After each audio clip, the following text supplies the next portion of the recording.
This was an unfair duel. An unarmed prisoner of war had to face a group of fierce beasts. To make the scene more exciting, soldiers would secretly stab the beasts, greatly enhancing their aggression.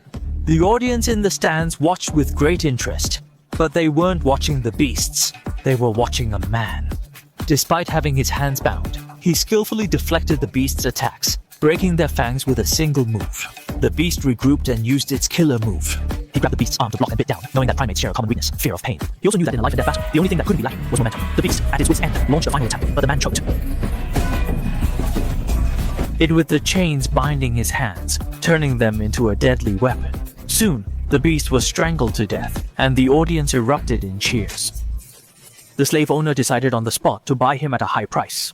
Then the man and his companions were loaded into a prison cart and brought before the slave owner. As soon as they met, the security captain threw his armor to the ground. Although the slave owner had seen the man kill 4 beasts, he wanted to know his true strength in a fight against humans. The captain didn't hold back and attacked with full force. The man, unprepared, took a punch, forcing him to be on high alert. In the next round, he figured out the captain's pattern, accurately predicting his punches, and seized the opportunity to knock the captain to the ground. The two fought back and forth, but the man seemed to have the upper hand. After a strategic move, he easily defeated the captain with a heavy punch.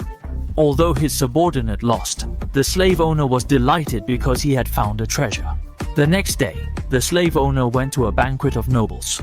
He found a senator who loved duel performances and proposed a duel match, betting 10,000 dinars. Whoever's fighter won would take the money. Quickly, the senator organized a space, and 2 kings present acted as witnesses. However, this was all part of the slave owner's plan. With his status, it was hard to even meet a king, but now he stood quietly beside them. Next, his fighter needed to win. As the senator announced the start of the match, his duelist was brought in, and the slave owner's fighter was the man. According to the rules, they were to have 3 rounds of unarmed combat, but the king suddenly changed the rules, allowing weapons and stating only one could survive. This turned a fair match into a slaughter. The slave owner watched anxiously, not caring about the money, but about the chance to impress the king. The opponent's duelist was strong but only had brute strength, while the man relied on skill, fighting back and forth with the opponent. The fight went from swordplay to close combat. Although the situation was unfavorable for the man, making the slave owner sweat, he luckily found a weapon on the ground at a critical moment and successfully killed the opponent. The king, seeing someone fall, was overjoyed and quickly asked where the man was from. The slave owner seized the opportunity to answer for him, and those few words made the king remember him.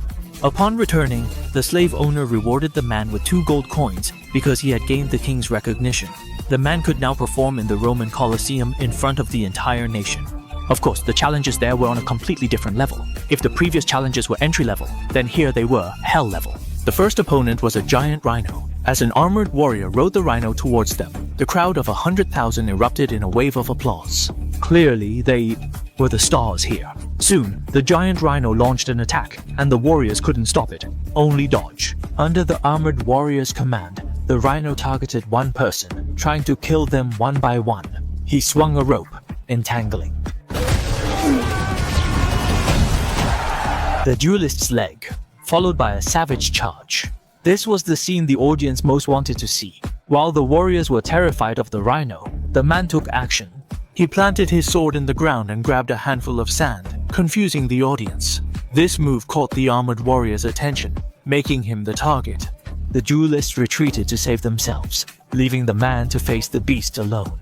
All eyes were on the rhino, not noticing the thick wall.